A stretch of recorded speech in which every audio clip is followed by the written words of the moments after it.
یہاں ایک بات سمجھیں کہ اللہ رب العزت نے لفظ نور ذکر فرمایا جو کہ مفرد ہے، اور اللہ رب العزت نے ظلمات لفظ لائے جو جمع کا ہے۔ اللہ ولی الذین آمنوا یخرجہم من الظلمات الی النور۔ تو دیکھو ظلمات جمع ہے اور النور واحد ہے، النور جمع نہیں لائے۔ یہ نہیں فرمایا اللہ ولی الذین آمنوا یخرجہم من الظلمات الی الانوار، یہ نہیں فرمایا۔ نور واحد لائے ہیں اور ظلمات جمع لائے ہیں۔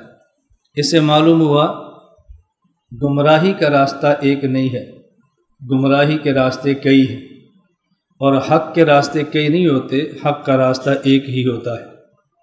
حق متعدد نہیں ہوتے کہ یہ بھی حق ہے یہ بھی حق ہے، نا، حق کا راستہ سیدھا ہوتا ہے اور گمراہی کے راستے کئی ہوتے ہیں۔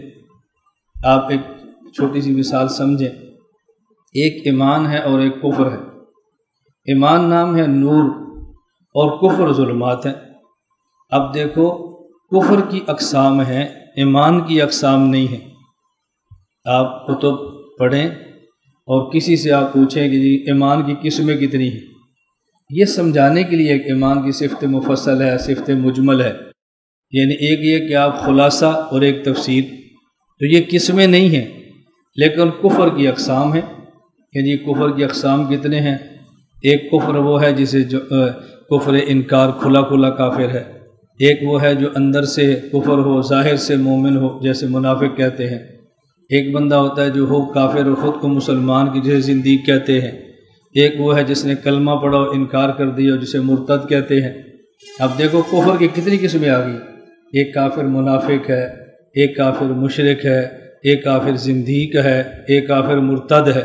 کفر کی اقسام ہوتی ہیں لیکن ایمان کی قسمیں نہیں ہیں، اس لیے اللہ رب العزت نے ایمان کو نور فرمایا اور کفر کو ظلمات فرمایا ہے۔ اسی طرح ایک لفظ سنت ہے اور ایک لفظ بدعت ہے۔ سنت کی قسمیں نہیں ہوتی، بدعات کی قسمیں ہوتی ہیں، یعنی ایسا نہیں ہے ایک عمل یہاں سنت ہو اور ہو، دوسرے علاقے میں جائیں تو سنت بدل جائے، تیسرے علاقے میں جائیں تو سنت بدل جائے۔ دنیا بھر میں سنت کی قسمیں نہیں ہوتی، سنت ایک ہی ہوتی ہے، لیکن بدعات کی قسمیں ہوتی ہیں۔ ہر علاقے کی بدعت الگ ہوگی، پنجاب میں جائیں گے الگ بدعت ہوگی، سندھ میں جائیں الگ بدعت ہوگی، خیبر پختونخوا میں جائیں الگ بدعت ہوگی، بلوچستان میں جائیں الگ بدعت ہے، لیکن سنتیں نہیں بدلتی۔ کہ آپ جب پنجاب میں ہوں تو پگڑی باندھنا سنت ہو، اور جب آپ خیبر پختونخوا میں جائیں تو ننگے سر سنت ہو، سنت ایک ہی رہتی ہے، سنتیں تبدیل نہیں ہوتی۔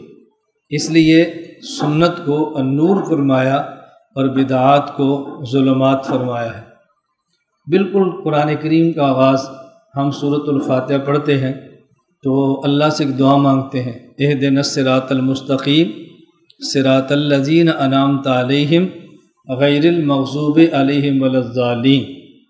ایک راستہ وہ ہے کہ جو صراط مستقیم ہے، اور صراط مستقیم راستہ کن کا ہے؟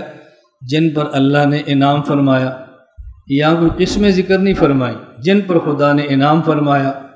اور جو صراط مستقیم کے مقابلے میں ہے وہاں فرمایا غیر المغضوب علیہم ولا الضالین۔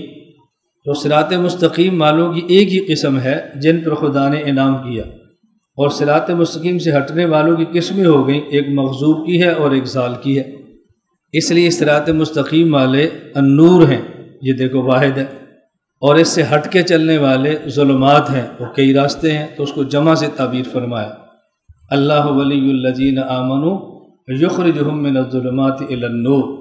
اللہ رب العزت جس سے محبت فرماتے ہیں تو ان کو ظلمات سے نکالتے ہیں اور اللہ ان کو نور کی طرف لے آتے ہیں۔ اب دیکھو ظلمت اور نور کا آپس میں تقابل ہے۔